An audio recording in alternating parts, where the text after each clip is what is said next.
लोकसभेनंतर आता विधानसभा निवडणुकीत तळ कोकणातलं राजकारण वेगळं वळण घेण्याची शक्यता आहे। तळ कोकणात कणकवली, कुडाळ आणि सावंतवाडी या 3 विधानसभा मतदारसंघांचा समावेश होतो। या 3 मतदारसंघात वेगवेगळ्या पक्षाचे आमदार नेतृत्व करतात। कणकवली विधानसभा मतदारसंघाचं नेतृत्व भाजपचे नितेश राणे करतात आणि कुडाळ विधानसभा मतदारसंघावर ठाकरे गटाचे आमदार वैभव नाईक यांचं प्राबल्य आहे। तर सावंतवाडी विधानसभा मतदारसंघाचं नेतृत्व शालेय शिक्षण मंत्री दीपक केसरकर हे करतात। तर आगामी विधानसभा निवडणुकीच्या पार्श्वभूमीवर सिंधुदुर्गमध्ये विविध पक्षाच्या राजकीय नेत्यांच्या दौऱ्याचं सत्र सुरू आहे। विधानसभेची मोर्चेबांधणी करण्यासाठी राजकीय नेत्यांच्या बैठकांचा धडाका लागलाय। भाजपचे आमदार नितेश राणे यांनी कणकवली विधानसभा मतदारसंघात आपली पकड भक्कम केलेली आहे। त्यामुळे या मतदारसंघात भाजप सोडून अजून कोणत्याही राजकीय पक्षाने दावा केलेला नाही।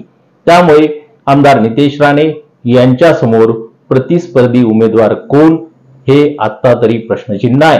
2019 मध्ये नारायण राणे यांना सोडचिठ्ठी देऊन ठाकरे गटामध्ये गेलेले सतीश सावंत यांनी नितेश राणेंविरोधात लढत दिली। त्यांचा राणेंनी मोठ्या फरकाने पराभव केला होता।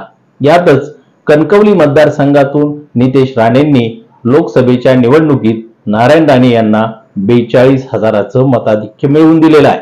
ही लीड पाहता कोणताही प्रतिस्पर्धी उमेदवार अद्याप समोर आलेला नाही। नितेश राणेंनी 2 टर्म आमदार म्हणून मतदारसंघाचं नेतृत्व केलेलं आहे।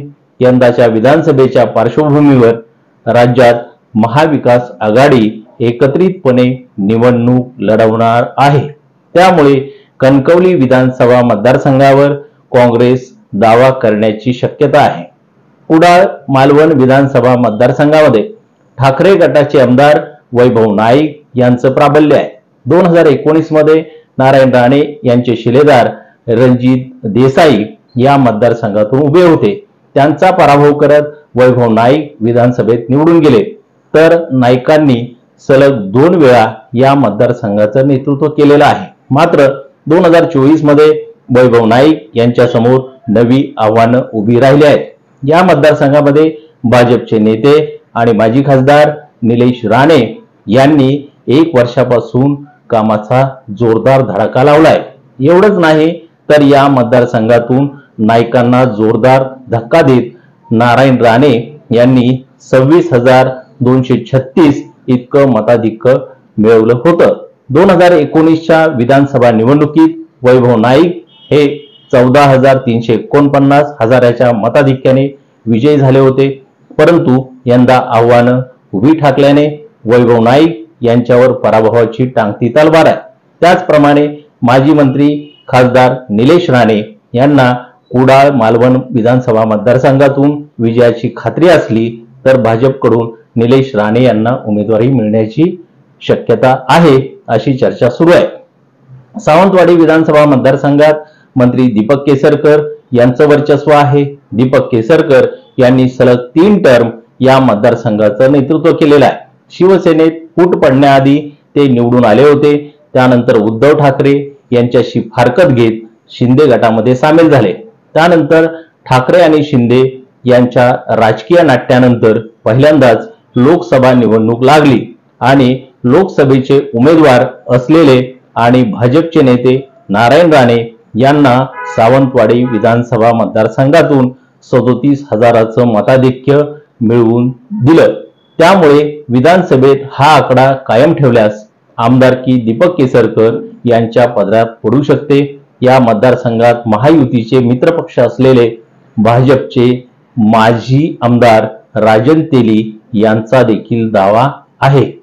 भाजपकडूनच निवडणूक लढवणार असा दावा राजन तेली यांनी केला आहे। त्यामुळे दीपक केसरकर यांची यंदा डोकेदुखी वाढण्याची शक्यता आहे।